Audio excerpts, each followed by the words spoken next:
आपने देखा होगा कि एक सेंटेंस में बेड से आगे द लगा है, एक सेंटेंस में बेड के आगे द नहीं लगा है।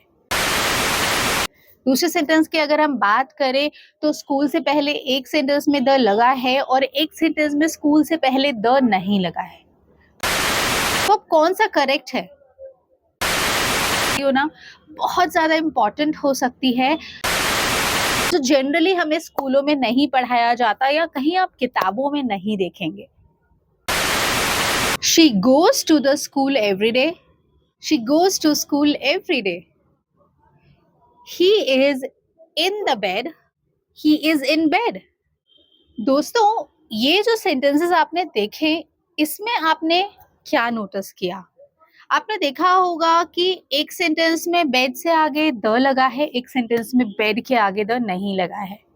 दूसरे सेंटेंस की अगर हम बात करें तो स्कूल से पहले एक सेंटेंस में द लगा है और एक सेंटेंस में स्कूल से पहले द नहीं लगा है।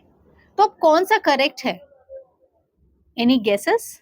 वेल, अगर आप इसके बारे में नहीं जानते हैं तो फिर ये वीडियो आप मिस मत कीजिएगा, क्योंकि आज की वीडियो ना बहुत ज़्यादा इम्पॉर्टेंट हो सकती है उनके लिए जिन्हें आर्टिकल के हिडन रूल्स के बारे में नहीं पता, छुपे हुए ऐसे रूल्स जो जनरली हमें स्कूलों में नहीं पढ़ाया जाता या कहीं आप किताबों में नहीं देखेंगे। My name is Smriti and you are watching learn with Smriti. आज की वीडियो में हम कुछ द को लेकर ऐसी बातें करने वाले हैं, कुछ ऐसा सीखने वाले हैं जो शायद आज से पहले आपने कभी ना सुना हो, ना पढ़ा हो। तो वीडियो में एंड तक बने रहे। वीडियो अगर अच्छी लगे तो लाइक करें, शेयर करें, सब्सक्राइब करें। अब मैं आपको पहले सिचुएशन बताती हूँ, उससे पहले आप 3 वर्ड्स को समझें। School, home, bed. अब ये जो 3 वर्ड्स है ना, आपने कभी कभी पढ़ा होगा कि कभी कभी इन वर्ड्स जो 3 आपको मैंने बताए हैं, इनसे पहले कभी कभी तो द आप देख सकते हैं। समटाइम्स आप देखेंगे कि इनके पहले, मतलब होम, बेड और स्कूल से पहले द नहीं होता। ऐसा क्यों? यही सीखने वाले हैं। तो हम एक एक करके तीनों वर्ड्स को देखेंगे कि कब द लगाना है, कब द नहीं लगाना है। बहुत आसान है। एक बार अगर ये वीडियो आपने देख ली तो इसके बाद आपको इन सेंटेंसेस में आई गारंटी हूं कभी कंफ्यूजन नहीं होगी। So let's start.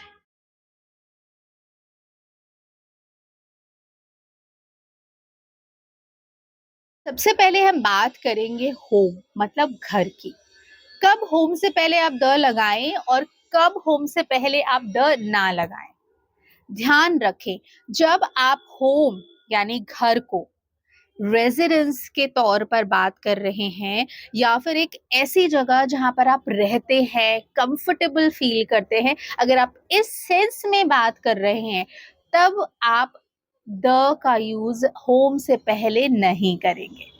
सेंटेंस देखिए।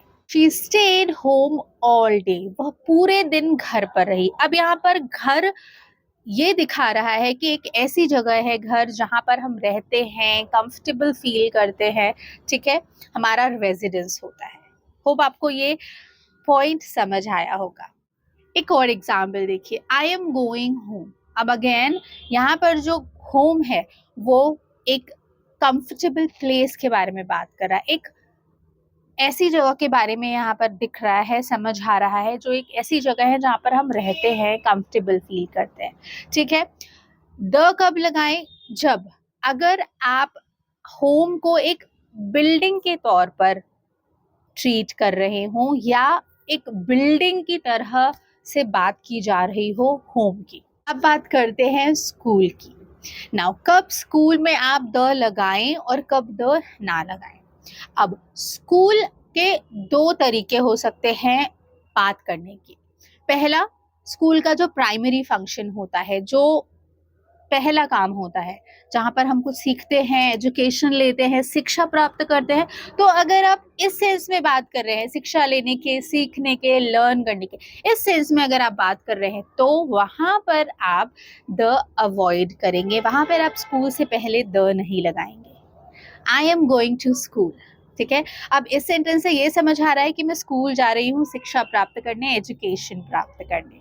या फिर she goes to school every day. अब यहाँ पर भी आप स्कूल से पहले द नहीं लगाएंगे, क्योंकि यहाँ पर जो स्कूल का प्राइमरी फंक्शन है वो है शिक्षा के सेंस में, लर्निंग के सेंस में, इसलिए हमने यहाँ पर स्कूल से पहले द नहीं लगाया है। कब हम स्कूल से पहले द लगा सकते हैं? अगर हम स्कूल को जस्ट एक बिल्डिंग के तौर पर ट्रीट कर रहे हैं, उस सेंस में आप द स्कूल से पहले लगा सकते हैं। एग्जाम्पल देखिए, the parents visited the school. ठीक है, अब यहाँ पर जो पेरेंट्स हैं वो स्कूल गए हैं, वहां पर इस सेंटेंस में स्कूल एक बिल्डिंग की तरह से देखा जा रहा है, इसलिए यहाँ पर हमने स्कूल से पहले द लगाया है। होप आपको होम और स्कूल के बीच में डिफरेंस समझ आया होगा, कब द लगाना है और कब द नहीं लगाना है। चलिए देखते हैं नेक्स्ट वर्ड। अब बात करते हैं बेड की। अगेन बेड में भी यही प्रॉब्लम आती है, कंफ्यूजन रहती है कि कब द लगाएं कब द ना लगाएं। अब सबसे पहले ये समझिए कि बेड का प्राइमरी फंक्शन क्या है। जैसे कि स्कूल का प्राइमरी फंक्शन था शिक्षा, एजुकेशन, लर्निंग, वैसे ही बेड का क्या काम है? सबसे पहला हमें आराम देना। ठीक है, हम उस पे बैठते हैं, लेटते हैं, सोते हैं, रेस्ट करते हैं। ठीक है, तो अगर बेड आपको लेटने या आराम करने का फंक्शन दे रहा है और इस सेंस में आप बात कर रहे हैं, तब आप वहां पर बेड के आगे द नहीं लगाएंगे। For example, he is in bed. अब अगर आप he is in the bed बोलते हैं तो ये गलत हो जाएगा, क्योंकि यहाँ पर वो जो व्यक्ति है वो बेड पे आराम कर रहा है, और आराम करने के सेंस में अगर बात हो रही है बेड की, तो हम बेड से पहले द नहीं लगाएंगे। अब कब हम द लगाएंगे ये भी समझते हैं। अब अगर आप बेड को एज अ फर्नीचर ट्रीट कर रहे हैं या एज अ फर्नीचर उसके बारे में बात कर रहे हैं, तब आप बेड से पहले द लगाएंगे। ठीक है, for example, the suit case is on the bed. अब यहाँ पर जो बेड है वो एक फर्नीचर की तरह से ट्रीट हो रहा है, क्योंकि सूटकेस उस पे रखा है, इसलिए यहाँ पर हमने बेड से पहले द लगाया है। तो ये था एक छोटा सा ऐसा पॉइंट जो बहुत कम देखने पढ़ने को मिलता है। अगर आपने ये वीडियो यहाँ तक देखी है तो आई एम श्योर आपको इन तीनों ही वर्ड्स में कभी कोई कंफ्यूजन नहीं आएगी कि कब द लगाना है और कब द नहीं लगाना है।